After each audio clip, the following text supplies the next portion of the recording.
Hello and welcome to Security Sunday from sysnetshield.com. My name is Patrick, and I'll be guiding you through the events of the past week in the world of cybersecurity. Russia's premier advanced persistent threat group, APT29, also known as Midnight Blizzard, Nobilium, Cozy Bear, has been executing wide-scale phishing operations to steal credentials from militaries, public authorities, and enterprises. The group, an arm of the Russian Federation's Foreign Intelligence Service, SVR, has previously breached SolarWinds, DNC, and Microsoft codebases, becoming one of the world's most notorious threat actors. It primarily seeks foreign intelligence and establishes long-term access within compromised organizations for future operations. Recently, the Ukrainian Computer Emergency Response Team, CERT-UA, discovered APT29 phishing Windows credentials from various sector targets in Ukraine and confirmed it is spread across a wide geographic area. APT29 used malicious domain names designed to look like those associated with Amazon Web Services, AWS, to conduct their phishing campaign. By creating emails that presented advice on integrating AWS with Microsoft services and implementing zero-trust architecture, they targeted sensitive credentials from geopolitically significant organizations. AWS clarified that the attackers weren't after Amazon or their customers' AWS credentials. The actual aim of APT29 was uncovered via the attachments in these suspicious emails, which were configuration files for Microsoft's Remote Desktop Protocol, RDP. By launching these malicious attachments, an outgoing RDP connection to an APT29 server was triggered, giving the attacker access to the target computer's storage, clipboard, audio devices, and other resources, including the ability to run custom malicious scripts. In response, Amazon managed to interrupt the phishing campaign by seizing the malicious copycat domains created by APT29. CERT-UA recommended monitoring network logs for connections to APT29 associated IP addresses and scrutinizing all outgoing connections to all web IP addresses. Satnam Narang, a senior research engineer at Tenable, suggests blocking Remote Desktop Protocol RDP files at the email gateway to hinder such attacks in the future. At the beginning of this month, I informed you about a cyber attack on the Internet Archive, including the Wayback Machine platform.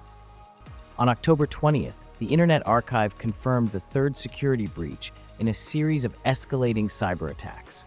Hackers exploited API tokens from the Zendesk Helpdesk platform to gain access to support tickets, which may contain sensitive information. It appears that the security breaches are related. On October 9th, 2024, hackers used a GitLab token, which allowed them access to the source code of the Internet Archive, leading to the theft of sensitive data affecting 31 million users. Another breach targeted the Zendesk support platform of the Internet Archive, where access tokens were exploited. All these attacks are a direct consequence of the same underlying issue, the failure of access token management. Fortinet, a network security software manufacturer, has not yet disclosed details of a critical vulnerability being exploited by attackers to execute malicious code. FortiGate has not released any public advisories or CVE identification, which prevents security experts from tracking this zero-day. The vulnerability has been discussed since at least October 13th. According to independent researcher Kevin Beaumont, the security flaw stems from the default settings of the FortiManager system, which allow devices with unknown or unauthorized serial numbers to register with the FortiManager dashboard. The vulnerable versions likely include FortiManager 7.6.0 and earlier. The opacity of FortiGate's response to this zero-day comes at a time when Carl Windsor, the company's chief information security officer, confirmed in May his commitment to being a model of ethical and responsible product development and vulnerability disclosure.